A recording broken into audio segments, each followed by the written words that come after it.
अस्सलाम वालेकुम students, welcome to my YouTube channel easy solutions of mathematics. आज की वीडियो में हम लोग करेंगे line integral independent of path. पिछली वीडियो में हम लोगों ने किया था line integral dependent of path. Dependent of path में क्या था कि दो पॉइंट्स से कोई से दो पॉइंट्स के लिए पर जाने के लिए जब भी हम पाथ चेंज करते थे तो हमारी जो है वो वैल्यूज़ डिफरेंट आती थी, लेकिन इसमें उसका अपोजिट हो जाएगा वैसे।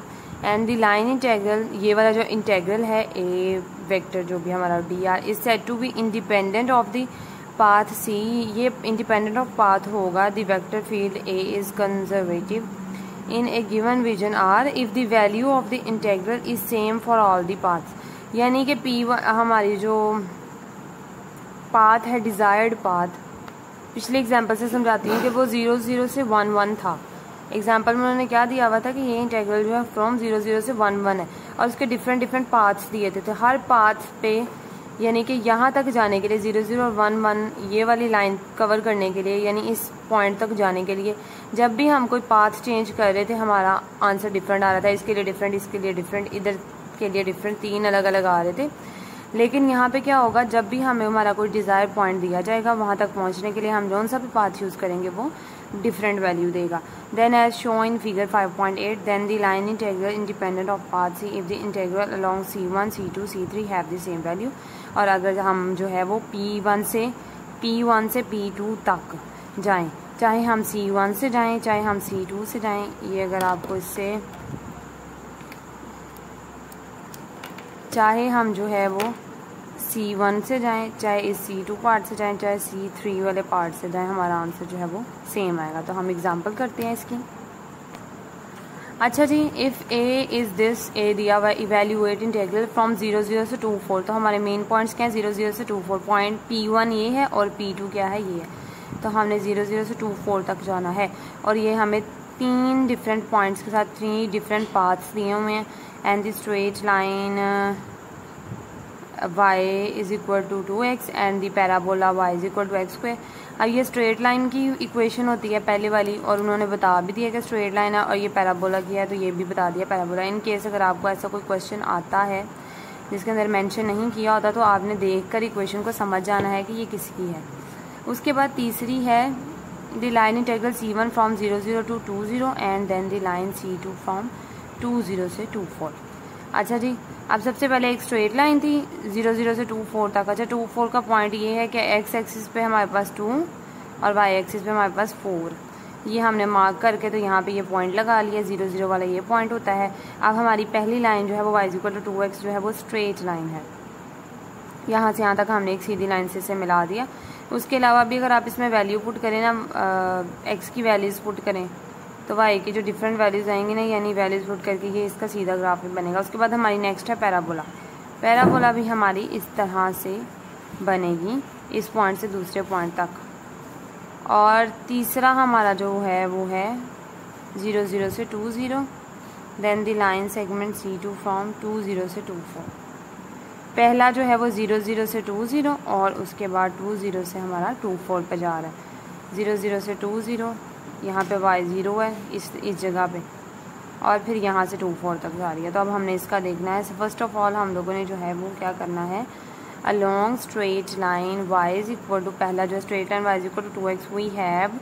अब इसके ऊपर हमने डिफरेंशियल अप्लाई कर दिया दोनों तरफ, dy is equal to 2dx while x varies from 0 से 2।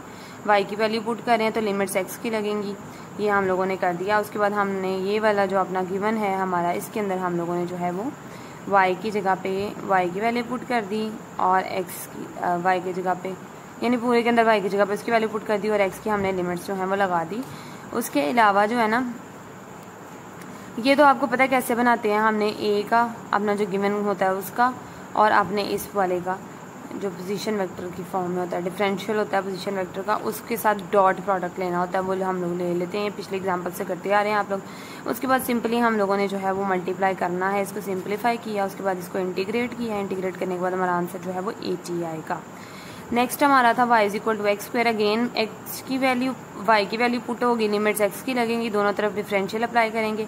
इधर dy हो जाएगा, इधर जब डिफरेंशियल अप्लाई करेंगे तो पावर पहले तो 2x और पावर के बगैर डिफरेंशियल dx बन जाएगा। वाइल x वेरी फ्रॉम 0 से 2 0 से 2 जो है वो एक्स वेरी कर गया। उसके बाद हम लोगों ने वाई की वैल्यूज़ को यहाँ पे इसके अंदर पुट करना है। वैल्यूज़ को हम लोगों ने पुट किया, सिंप्लीफाई किया और आंसर हमारा 80 आएगा इसका।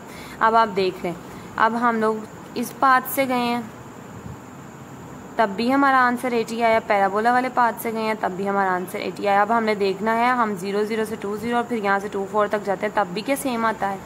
अब ये C1 और C2 दो हिस्सों में डिवाइड है, तो हम पहले जो है वो यहाँ से यहाँ तक यानी 0 0 से 2 0 तक वो निकालेंगे और फिर 2 0 से 2 4 तक निकालेंगे और फिर इन दोनों को ऐड कर देंगे जैसे पहले करते थे, इस तरह से इंटीग्रल्स बना के।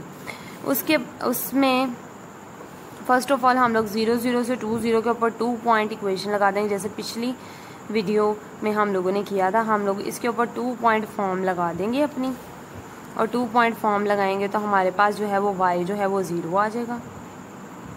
और हमें डायरेक्ट भी देख के पता चल रहा है कि इसमें भी y 0 है, इसमें भी y 0 है, तो y 0 है तो डायरेक्ट ही हमें पता चल रहा है। और यहाँ पे y पुट करेंगे 0 और x की लिमिट क्या होगी 0 से 2 तक लिमिट x की लगेगी।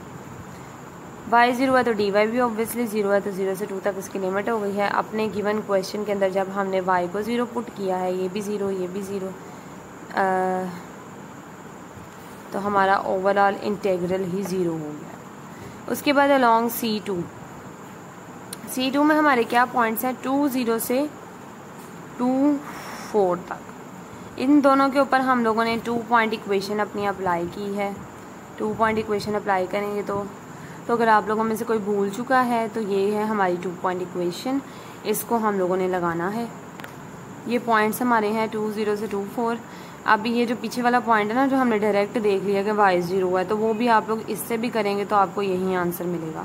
यानी 0 0 से 2 0 तक हमारा इसके अंदर पुट करेंगे तो y हमारा 0 हो जाएगा।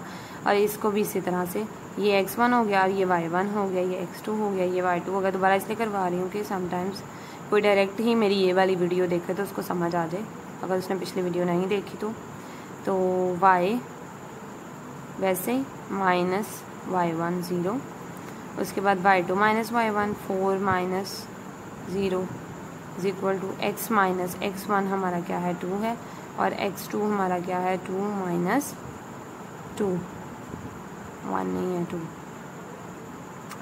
अब इसको देखें ज़रा, इसमें 2 माइनस 2 आ गया। अब ये 2 माइनस 2 जो आया है ये इन्फिनिटी बन जाएगा डिनोमिनेटर में, 2 माइनस 2 0 हो जाएगा। इसके डिनोमिनेटर में अगर हम लोग लिख के देख लेते हैं, ये y हो जाएगा, नीचे वाला 4 हो जाएगा, ऊपर x माइनस 2 डिवाइडेड बाय 0 है। अब ये तो इसको इन्फिनिटी बना देगा, तो बजाय इसके हम इसको इन्फिनिटी, ये 0 इधर डिवाइड हो रहा है, दूसरी तरफ जाके मल्टीप्लाई हो जाएगा, तो इधर सिर्फ x माइनस 2 रह जाएगा और उधर सारा का सारा 0 हो जाएगा। और यहाँ से हमारे पास x इज इक्वल टू 2 बन जाएगा, आ गया।